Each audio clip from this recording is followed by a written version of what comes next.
Sean Paul shares good news from Buju Banton after 3-hour prison visit. Sean Paul spent 3 hours talking with incarcerated reggae artist Buju Banton at the McRae Correctional Facility located in Atlanta, Georgia on Sunday, and says the singer said in 12 months' time his fans should expect greatness again. Let's get out. Yes, McRae Correctional Facility. Today I went to check Buju Banton, the great legend. He's in great spirits, and I might tell everybody say 12-month time and we can expect greatness again. Big up Jamaica himself, to heal up everybody, you know, all who doing good and who doing bad. Big up on yourself. Big up Buju Banton, legend. Alright.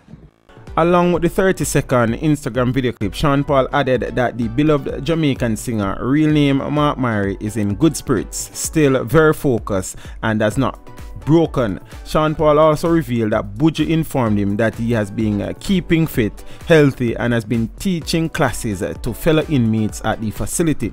Buju, now 44 years old, was arrested in December 2009, found guilty in February 2011, and was scheduled to walk a free man from the McRae Correctional Facility in February 2019, as the Bureau of Prisons initially indicated.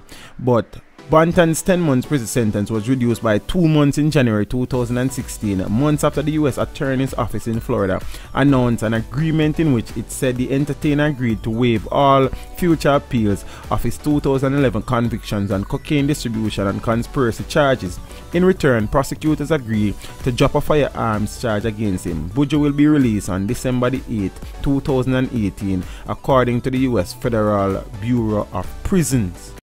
Thank you for watching the video. Drop a like and a comment down below, and consider subscribing if you haven't done so as yet. Until next time, walk good.